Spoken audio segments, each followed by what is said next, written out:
As the world comes to grips with life under this deadly new virus, authorities have urged us to change our habits and adopt a new way of life. This you already know, but what might surprise you is that your new lifestyle is an Islamic one.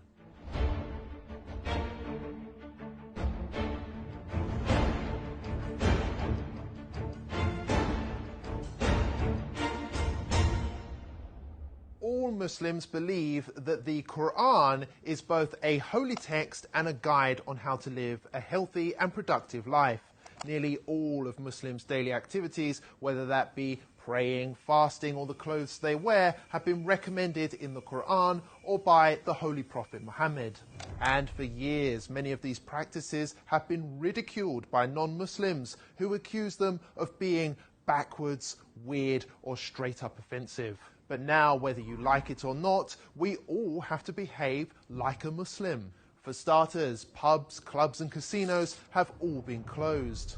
In some cases, medical experts urged for a complete halt on alcohol consumption because it makes the virus worse, prompting some countries to ban its sale outright. People are prioritizing hygiene and washing more regularly throughout the day, just as Muslims wash before their 5 daily prayers. It's even become socially acceptable not to shake hands, a typical Muslim practice between men and women, which was often branded insulting in Western culture. Elsewhere, people are now beginning to cover their hands, hair and face in order to protect oneself in public, including those who at one time or another used to insult Muslim women for choosing to do the same thing. You can use a scarf. A scarf is, a lot of people have scarves, and you can use a scarf. Scarf would be very good. And my feeling is if people want to do it, there's certainly no harm to it. I would say do it, but use a scarf if you want. Even Islamophobic governments, which blanket banned the Muslim burqa, can now be seen adopting masks, which makes them look more Muslim than ever before. European countries like Austria have gone as far as to make face covering compulsory by law.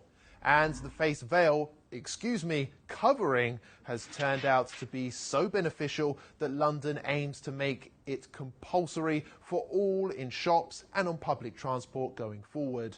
And there's more. On the economic front, interest rates have been slashed to near 0% in some cases, which is exactly what Islam teaches. Muslim families also self-isolated naturally for prayers and fasting during Ramadan for an entire month, while non-Muslims massed on British beaches. Now, you may ask, what's the point in bringing this all up? Well, the fact is, Muslims have been subjected to years of hate just because they love their faith. It's worth highlighting that it took a global pandemic to prove that Muslims have been right all along, and perhaps it's Western values which need reforming rather than Islamic ones. Remember that the next time you have something nasty to say about Islam.